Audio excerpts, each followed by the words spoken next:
دغه انسان بهایي د پیلاو کوي. دغه انسان دغه بهایي واجنه بیا دیها ته رسیږي چې هغه کفر حالات کې مړ کیږي. لکه څرنګه یو ځای کې 3 وروڼه وو چې یو ورور یې مؤذن و، اذان یې کولو، مؤذنه ته منارې ته به ختلو، منارې کې بیا اذان کولو. هغه ورور یې مړ شو، دویم ورور بیا اذان شروع کړو، هغه یې مړ شو. دریم ورور ته څه کله پاتې شولو دغه ډیوټي کسانو ترجمه شوه خپلې هلکې وله چې ته هم اذان کوه مو دپاره لکه څرنګه مخکې ته مشرانو د وروڼو کولو. دغه ورورو ته انکار وکړو چې زه اذان نه کوم. ډېر وسونه یې ورباندې وکړلو چې ولې ته اذان نه کوې.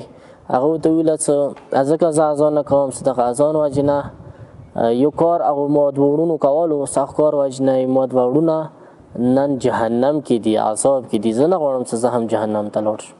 کسانو ته حیران شول چې اذان څومره ښه ډیوټي دی، څومره ښه راښکار دی، دې کار نه ته څنګه داسې وایې چې هغه جهنم ته لاړل. ته ویله چې اذان وجې نه هغوی به څه کله منارې ته وختلی، منارې ته به څه وختل، هغوی به منارې نه د خلکو خونې برخېدې، خلکو خونې ته به هغوی بې حیایۍ سره سترګې غړولې، پروا به نه کوله، خلکو ناموس ته به سترګې غړولې.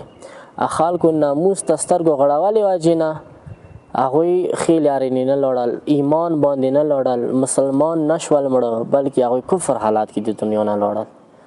کسانو ته ډېر حیران شول چې تا ته څنګه پته ولګېده. اکاس د ورته کړه چې ما خوب کې خپل ورور سره زه ملا شوم، ورور مو ډېر سخت عذاب کې و، سخت عذابو کې د خدای مبتلا و. ما ته نه پوښتنه وکړه څه وجه څه سبب و چې د خدای عذابو کې مبتلا شوې، عذاب الهي تا باندې راغلو. هکاس د یی څه کله مو به منارې ته وختلو، منارې کې به مو خلکو ناموس ته سترګې غړولې، سترګو حیا مو کې نه وه، ځکه نن مو باندې عذاب د خدای راغلو، ځکه مو نن جهنم ته راغللو. نو پس دغه سترګو بې حیایۍ وجې نه انسان دې حد ته رسیږي.